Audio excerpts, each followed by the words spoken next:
Amigas e amigos da TV Assembleia, estamos iniciando mais um Tocantarte. E hoje eu tenho o prazer de trazer aos nossos estúdios a atriz, bailarina e produtora cultural Meire Maria Monteiro. Vem para cá, Meire. Tudo bem? Oi, Helder, tudo bem, meu Tranquilo, querido? Prazer querida. enorme estar aqui com Prazer, você, viu? prazer é meu. Sente-se aí, por favor. Obrigada. Meire, é claro que a gente tem que começar o papo da gente falando da companhia Contágios de Teatro e Dança, que é uma companhia que já está aí há mais de 30 anos, não é isso? Sim. Conta um pouco da história da Contágios. A Contágios está intrinsecamente ligada à minha própria história, né?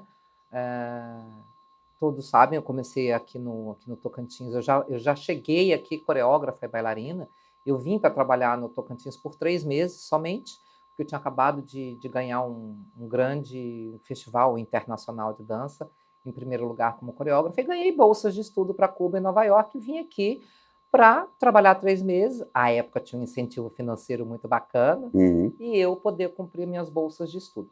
Mas eu comecei a dançar aqui para os peões de obra, né, em cima da mesa de refeitório, em 1990, ou então na hora do almoço, que eles ficavam, né, dentro das cavas que eles faziam de fundação do Palácio Araguaia e das secretarias, porque era mais fresco. Sim. Enquanto eles almoçavam lá, eu dançava aqui em cima, que tinha um violeiro, que era o Guilhermo Santiago, que foi um dos primeiros artistas a vir para Palmas. E ele tocava e eu dançava. E eu pagava o Guilherme Santiago com ticket de alimentação. Bom demais. E aí, depois eu já me vestia de homem novamente, porque era o traje oficial aqui, né? A camiseta enrolada, a calça, a botina, o capacete. E por um breve momento eu fui lenda urbana. E aí a bailarina só aparecia na hora do almoço. Quando o governador descobriu essa história, que era o nosso queridíssimo José Wilson Siqueira Sim. Campos, ele me chamou e aí ele fez planos maravilhosos, me mostrou todo o plano diretor e falou: você vai ficar aqui e nós vamos fazer o teatro, vamos fazer a fundação cultural e vamos. Eu falei: senhor, me desculpa, mas o senhor está louco. Eu vim aqui para ficar 3 meses, ganhar meu dinheirão e ir embora. Uhum. E aí ele reteve o meu salário, né? Durante 8 meses. Olha Eu aí. fiquei presa em Palmas, morando no alojamento com 5.000 homens. Poxa. E aí, a partir disso, eu tinha que dançar em tudo que era fundação, de pedra fundamental, de hospital, de escola, não só aqui na capital, mas no interior do estado. E com isso eu fiquei 8 meses. Quando eu recebi meu dinheirão, eu já estava apaixonada por isso aqui. Uhum. Acabei ficando e realmente o governador José Wilson Siqueira Campos cumpriu a promessa dele, né? Fizemos o projeto do Teatro Fernanda Montenegro, do Espaço Cultural, na gestão da Luara Aquino, uma grande parceira de trabalho. Fundei a minha companhia de dança. Em 1992 eu fundei a companhia, e com pouquíssimas pessoas e pouquíssimos alunos, porque quase não tinham famílias aqui. E eu fundei a companhia com 2 meninas, a Késia e a Keila, que eram irmãs de uma família que tinha sido transferida para cá. Uhum. E ali começou a companhia, mas sempre com muita seriedade, com muito estudo, com muita pesquisa. Fundei várias escolas de dança, inclusive do Espaço Cultural, ou do Centro de Criatividade, na UBRA, no interior do estado, a minha própria escola. Então, a Associação Contágios, ela veio de uma necessidade que o falecido José Gomes Sobrinho, também um grande mestre, que eu fiz 18 espetáculos baseados na obra dele. Ele falou: não, Meire, tem que ter um CNPJ, tem que ter uma associação, tem que ter uma organização, porque nós tínhamos muito trabalho, né?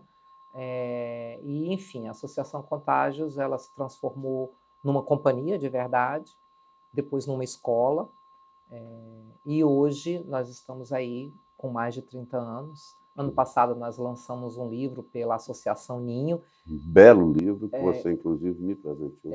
Que é a Lil Moreira está à frente, né, da Associação Ninho, que foi minha bailarina, minha professora, minha amiga queridíssima, e fizeram essa homenagem para a Associação Contágios e para mim, que eu fiquei muito, muito grata, muito surpresa.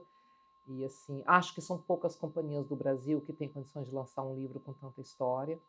E isso me orgulha muito. Eu fico muito emocionada de falar sobre isso, Helder, porque é um processo. A arte no Brasil é muito complicada, né? Uhum. E aqui a gente ainda está na profundeza do Brasil, nas profundezas. Nós ainda somos o umbigo desse grande país. Então, assim, é muito orgulho. Inúmeras pessoas que passaram pela Companhia Contágio estão aí hoje como profissionais muito capacitados, muito bacanas, de um profissionalismo lindo, maravilhoso. E eu tenho muito orgulho, sim, de ter sido precursora dessa área das artes, da dança, do teatro, e foi uma trajetória muito bacana. Pois é, o seu coração, eu acho que é metade atriz e produtora cultural e a outra metade bailarina, né? Porque você Sim. sempre se dedicou à dança. Agora, a Contágios, ela está com 31 anos exatos, né? Este ano, 2004. Fez dia 9 de 2024. agosto, ela fez 31 anos. Então, 2024. E hoje, como é que está? Você ainda continua formando essas pessoas que têm tendência a não só ao teatro, Sim. não só a outras áreas, a outros segmentos culturais, mas a dança, especificamente a dança. Como está a dança? Eu fui professora de dança, né, durante 35 anos. Quando eu cheguei ao Tocantins, eu já era professora de dança, e quando eu completei 35 anos de dança, como professora, eu me aposentei.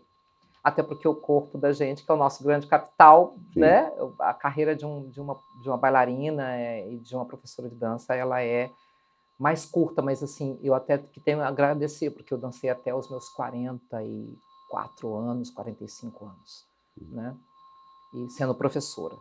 Hoje, atualmente, eu trabalho muito fazendo oficinas, ministrando cursos, né? No foco para formar coreógrafos, né? Porque hoje nós temos, graças a Deus, aí vários projetos fantásticos, maravilhosos, públicos e privados, para formar alunos, não só de balé clássico, mas de outras áreas. Então, hoje, eu me dedico muito a fomentar essa questão de colocar nas pessoas esse processo da criação, com uma linguagem própria, sem copiar e com muita pesquisa. Então, sempre que me convidam, eu vou, inclusive de forma gratuita, porque eu acho que eu devo muito ao Tocantins, eu devo muito aos meus alunos, aos meus ex-bailarinos, a toda a equipe que eu sempre tive. Então, a casa, a Assembleia Legislativa, que sempre me liberou, sempre teve a compreensão de entender que tinha também não só uma funcionária, mas uma artista. Então, eu basicamente sempre falo, quem quiser minha oficina, eu vou com o maior prazer, de forma gratuita, para poder incentivar e dar os mecanismos e os caminhos do que é ser um coreógrafo com legitimidade. Meire, você é uma das ativistas culturais mais importantes que o Brasil tem. Não é só o Tocantins, não. A gente enche o saco de muita gente. Muita. Mas eu te pergunto, essa época terrível que nós vivemos há pouco tempo atrás, da pandemia, você não deixou baixar a bandeira da cultura. Não. Como é que você ajudou as pessoas que fazem cultura no Tocantins naquele período triste? Na realidade, Helder, nós já vínhamos num período sofrível, mesmo antes da pandemia, porque nós ficamos aí um vácuo de 15, 18 anos sem incentivo nenhum à cultura, né? Mesmo com lei de incentivo, mesmo com conselho atuante. Eu sempre estive muito ligado ao Conselho de Cultura, eu tive a oportunidade de ser gestora estadual por 2 vezes. Então, assim, eu acho que uma das minhas maiores missões é ser um ativista cultural. E, assim, a época da pandemia foi muito cruel, foi muito pior, né? E tivemos que bater de frente com a gestão pública.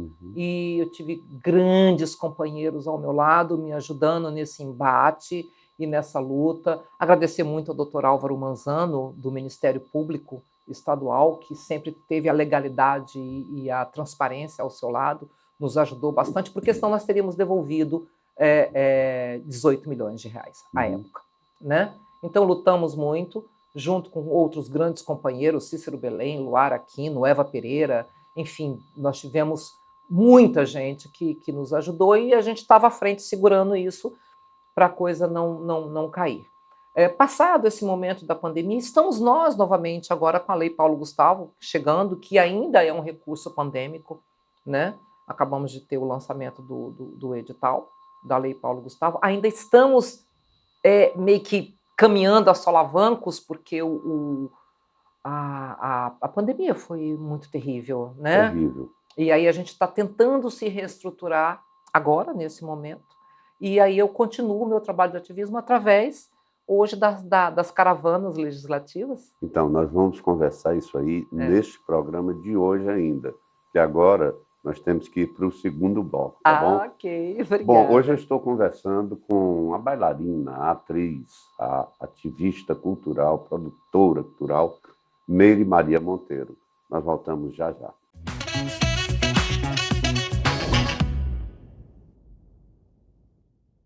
Voltamos com Meire Maria Monteiro, bailarina, atriz e produtora cultural.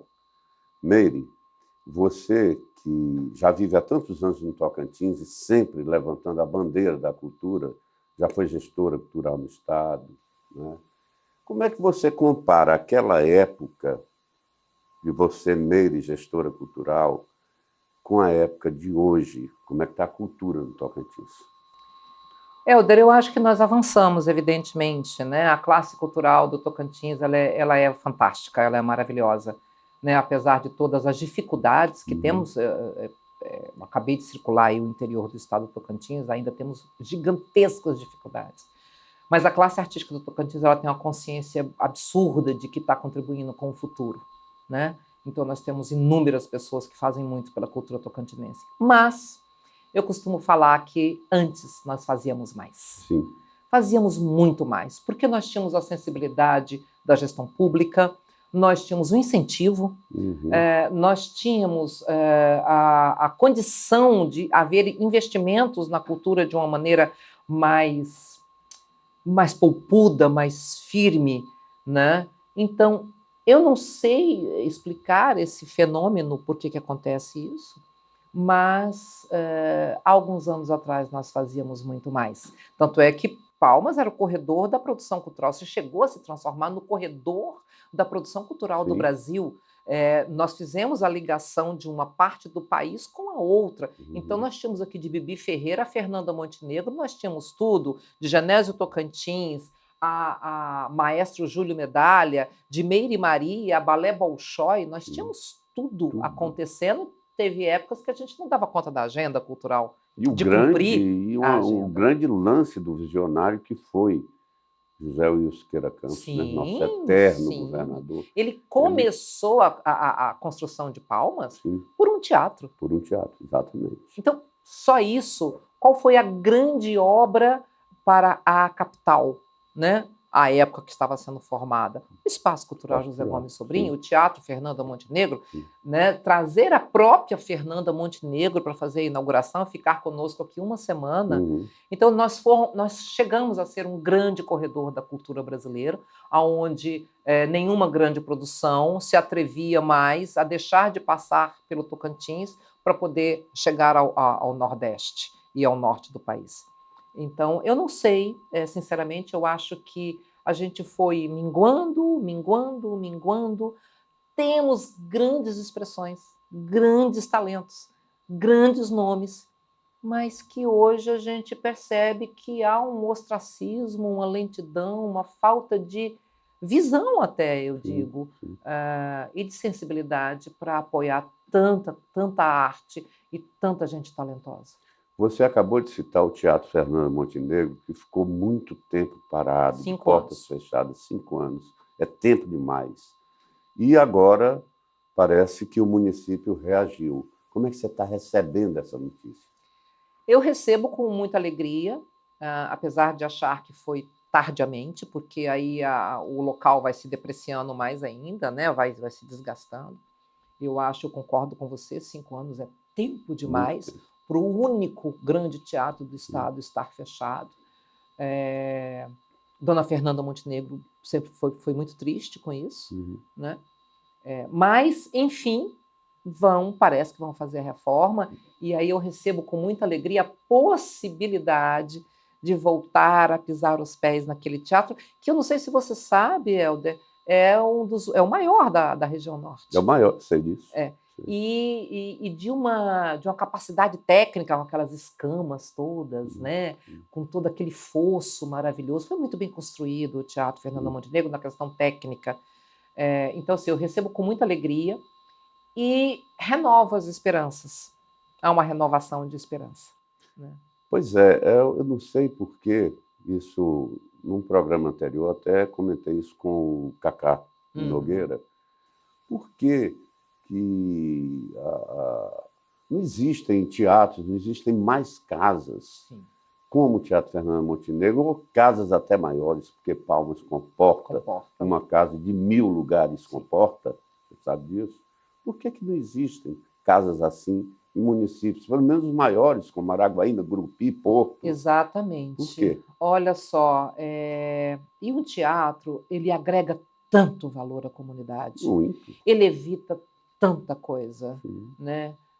Desde do ostracismo, né, de um jovem até mesmo a questão intelectual, espiritual, emocional da comunidade. E os municípios que têm esse polo cultural, eles percebem a grande diferença que existe. Sinceramente, Helder, eu estou sempre falando o seguinte, nesses 30 anos, o Tocantins precisava investir em asfalto, em cimento, em hospital, em escola. Bacana, era necessário, nós éramos o corredor da miséria. Hoje nós somos essa potência da região norte, né? Somos uma referência internacional. Era necessário, bacana. Mas já tem um certo tempo que já está passando da hora do Tocantins ver o humano. E as artes e cultura, e um teatro faz parte dessa questão humana, desse olhar humano. Então, eu estou sempre falando aos gestores, sempre aos políticos que eu tenho encontrado, sempre nas minhas missões também fora do Tocantins, que nós precisamos agora olhar para o humano do Tocantins. Nós estamos com um índice altíssimo no estado do Tocantins de jovens e crianças entre 9 e 18 anos, que se fala muito pouco disso, mas com altíssimo índice de suicídio. Isso é um fenômeno mundial. Mas aqui no Tocantins nós ainda temos possibilidade de fazer alguma coisa, e a arte é um dos caminhos. Porque se um jovem ele não tem um cinema, não tem um teatro, não tem uma praça, não tem lazer, não tem cultura, não tem esporte, o que é que esse jovem tem para fazer?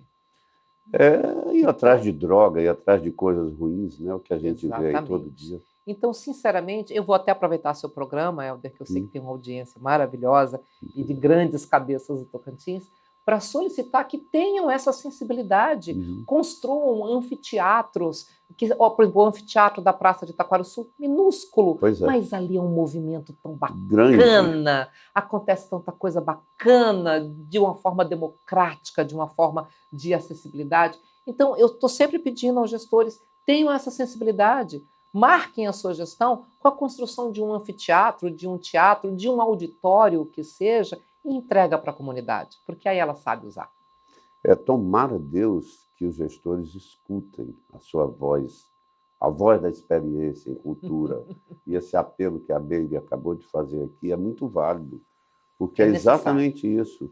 O teatro, ele leva... Sei lá, o teatro é uma coisa tão fantástica, né?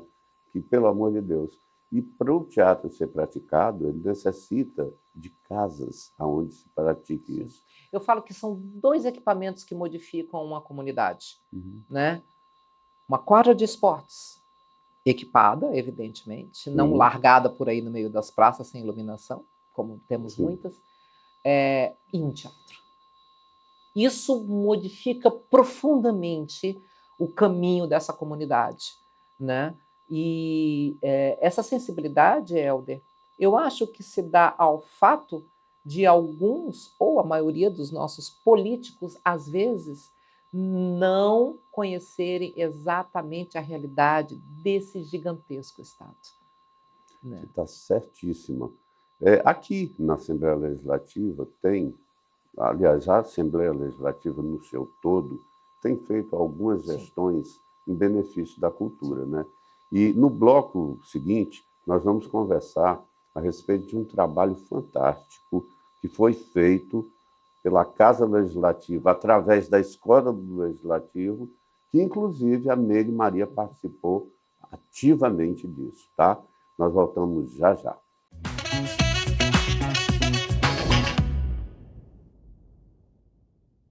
E voltamos com o Tocantarte hoje, com a atriz, bailarina e produtora cultural Meire Maria Monteiro. Meire, você fez uma proposta fantástica para a cultura, que foi aceita prontamente pelo presidente dessa Casa de Leis, o deputado estadual Amélio Caires, e também pelo nosso diretor-geral, Iris Franco, que foi a caravana do Legislativo para orientar gestores municipais, fazedores de cultura, a comunidade, de modo geral, a respeito da Lei Paulo Gustavo. Conta essa história. Como é que foi? Ai, Helder, foi uma saga. E, assim, eu fiquei muito feliz e muito surpresa pela presidência atual, o deputado Amélio Caires, junto com a diretoria, com o Iris Fran, com o Júnior, e com o diretor, né, o Raulison, abraçarem a causa e abraçarem a ideia, porque nunca nenhuma Assembleia Legislativa do Brasil ainda tinha feito esse processo. De ter um processo de estar tão profundamente entrelaçada com o Legislativo Municipal, com os gestores públicos do interior do Estado e com a sociedade civil. E fizemos isso através da escola de uma maneira belíssima, rodamos mais de 2.800 quilômetros, grandes parceiros como o Ministério da Cultura, porque o Ministério da Cultura abraçou a causa também, através do Cícero Belém. Pedro Valadares esteve aqui conosco no encerramento. Hoje temos SEBRAE, Ministério Público, Tribunal de Contas, Secult como parceiros. Foi uma saga e foi um retorno impressionante, porque, através das câmaras municipais, nós fazíamos a reunião com a sociedade civil, com os gestores públicos, com o Legislativo Municipal, com os vereadores, tudo junto e misturado. Então, assim, um processo bonito de se ver, as câmaras lotadas, do povo, dos gestores, dos vereadores, todo mundo junto, prestando uma atenção absurda e todo mundo conversando e tirando dúvida. E, assim, foi uma transformação. Que hoje nós temos esses municípios que ficaram muito próximo da caravana. Hoje nós continuamos com o trabalho, dando uma assessoria técnica, um amparo, tanto para a sociedade civil quanto para os vereadores, que estão sedentos de poder aprovar essas leis para a cultura, como os gestores que falaram que não, dessa vez o recurso não vai voltar. Porque na Aldir Blanc, eu não sei se você sabe, 60% do recurso da Aldir Blanc do Tocantins retornou. Eu sei disso, é exatamente o que eu ia falar com você a respeito disso, porque foi de fundamental, foi de grande importância essa questão da caravana do Legislativo. Né? Sim. Por quê? Exatamente por isso. As pessoas não tinham a mínima noção do que era. Exatamente. E logo numa lei, a Aldir Blanc I, que foi super emergencial, sim, porque foi durante a pandemia, sim, não é isso? Aí o dinheiro aí, e ninguém podia utilizar porque não sabia como utilizar. Então, isso foi de fundamental importância. E agora, Helder, a Assembleia Legislativa está sendo vista pelo Ministério da Cultura como um projeto muito audacioso. Olha aí. E já sei, assim, de burburinhos de corredores de ministério, que eles pensaram, estão vendo a possibilidade, estão vendo com muito bons olhos, de recomendar isso para as outras assembleias do Brasil. Né? E aí eu acho que eu estou me aposentando, né, da Assembleia, e assim, eu vou sair dessa nossa casa, que eu gosto muito de trabalhar aqui, mas eu estou saindo com um orgulho, com um senso de missão cumprida, de colocar a Casa de Leis do Estado do Tocantins a serviço do povo, a serviço do Legislativo Municipal. Foi um impacto muito grande. Nós já vamos agora caminhar para a segunda e terceira caravana, porque a solicitação foi muito grande. Sim. Depois da caravana, houve um curso de capacitação técnica para os gestores públicos da cultura, né? E agora vamos ampliar, levando isso agora para o turismo também. Já estamos com parcerias para o turismo, para a educação empreendedora. Foi um projeto muito bonito, Helder, porque nas câmaras a gente via, nas câmaras municipais, né, a sociedade civil, o vereador, o presidente da Câmara, o prefeito, o gestor público, todos juntos na mesma sala, conversando sobre o mesmo propósito, o mesmo objetivo. Né? Então, é um projeto que eu tive uma honra gigantesca de participar, com excelentes parceiros. O próprio Ministério da Cultura é nosso parceiro, numa ação inédita, né? de estar fazendo parceria com a Assembleia Legislativa. O SEBRAE agora está entrando como o Ministério da Cultura, o Tribunal de Contas, a Secult. Então, nós tivemos parceiros maravilhosos e que abraçaram a causa. E hoje a Assembleia Legislativa ela tem esse projeto que eu acho que vai perdurar por muito tempo. Já temos mais 2 caravanas previstas, agora verificando os recursos do turismo também, né? E atendendo, continuamos com a nossa assessoria através da Assembleia, da Escola do Legislativo, a nossa consultoria e nosso amparo técnico aos gestores municipais de cultura, aos prefeitos, aos vereadores. Continuamos com essa proposta porque a Casa de Leis ela sempre esteve presente quando o ativismo cultural a procurou. Olha aí, é o que eu tenho dito, né? Muita gente não sabe, Nery, que a Assembleia Legislativa tem uma política cultural também. A Assembleia Legislativa no todo, os nossos 24 parlamentares tocantinenses, então eles olham com bons olhos a cultura do Estado, não é verdade? Exatamente. Tá, e sempre que a Assembleia foi procurada, e eu digo isso como ativista também, não só como funcionária, ela sempre esteve presente conosco. E agora só concretizou, né, com esse projeto maravilhoso e que, se Deus quiser, vai continuar. E daqui a pouco a gente está pegando a estrada de novo, porque essa coisa do presencial e do estar junto é muito bacana, porque você conhece a realidade, você traz ela para o grande centro, né, que é a Casa de Leis aqui na capital, e você traz a conversa, o diálogo, a realidade, e é um projeto realmente que marcou época e eu acho que vai trazer muitos benefícios. Parabéns por essa grande ideia, viu? Bom, Meire, foi uma sensação total te receber aqui dos estúdios da TV Assembleia. Quero que você volte outras vezes, porque você tem muito o que falar, muita coisa boa para falar. E eu desejo cada vez mais sucesso na tua vida. Ai, muito obrigada. E eu quero aproveitar e fazer um registro, Helder, porque eu sempre falo para as pessoas, mas é bacana quando a gente pode registrar publicamente isso. Né? E não é encheção de linguiça ou puxação de saco, porque eu não tenho isso comigo, você me conhece muito bem. Conheço. Para mim, você é um dos melhores comunicadores que nós temos aqui no Tocantins. É uma referência, é um ícone, porque é um trabalho, a gente sabe que é um trabalho de muitos anos, um trabalho árduo, um trabalho de amor, de paixão, né? Assim como eu na arte, você na comunicação. Obrigado. E eu acho que isso faz todo o diferencial de um local, de uma casa, de uma gestão. E eu fico muito honrada de ser entrevistada por você, porque eu me sinto muito feliz. Muito obrigada. Meu Deus do céu, obrigado a você por tantas palavras carinhosas. Olha, nós voltaremos em breve com mais pessoas da cultura. Esse programa aqui é exatamente para divulgar todos os segmentos culturais do nosso querido Tocantins. E não esqueça que a Assembleia agora ela tem um aplicativo, um app, que chama-se Aleto Play. Você pode baixar tanto para Android quanto para iOS. Aleto Play. Lá você vai ver toda a programação da TV Assembleia e todas as atividades da Casa de Leis Tocantinense. Baixa aí, hein? Até o nosso próximo encontro.